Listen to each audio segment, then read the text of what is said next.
mto Yordani, ukaoge mara saba, ukoma wako utapona.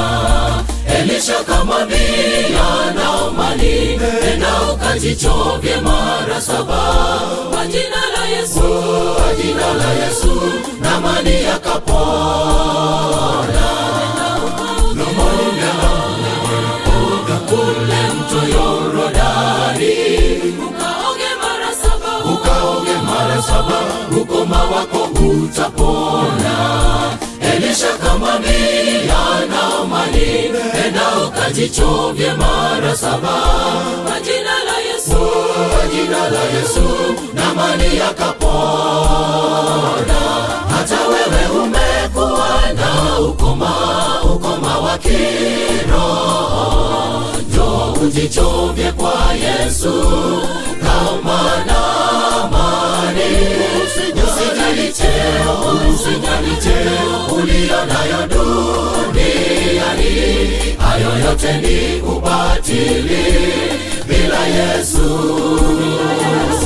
Hata wewe umekuwa na ukoma wa kiroho, njoo ujichovye kwa Yesu kama Naamani. Usijali cheo ulio nayo duniani, hayo yote ni ubatili bila Yesu.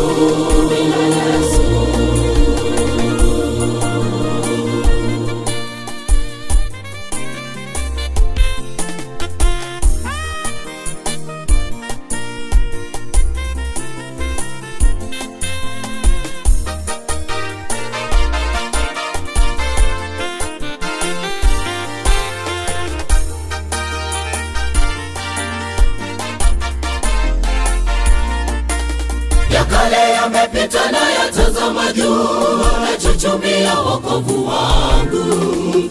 Ajenda ya moyo wangu ni kutangaza neno la Mungu.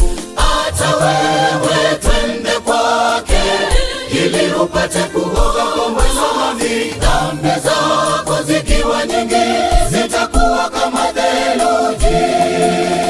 Dhambi zako zikiwa nyingi, zitakuwa kama theluji.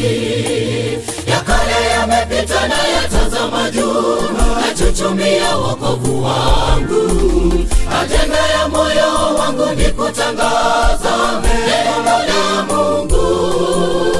Hata wewe twende kwake, ili upate kuokoka kwa dhambi. Dhambi zako zikiwa nyingi, zitakuwa kama theluji. Dhambi zako zikiwa nyingi, zitakuwa kama theluji. Tunaitwa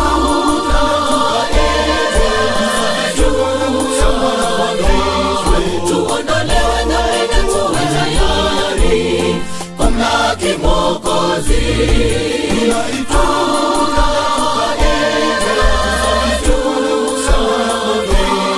tuondolewe dhambi na tuwe tayari kumlaki Mwokozi.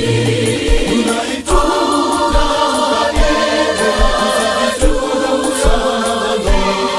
tuondolewe dhambi na tuwe tayari kumlaki Mwokozi.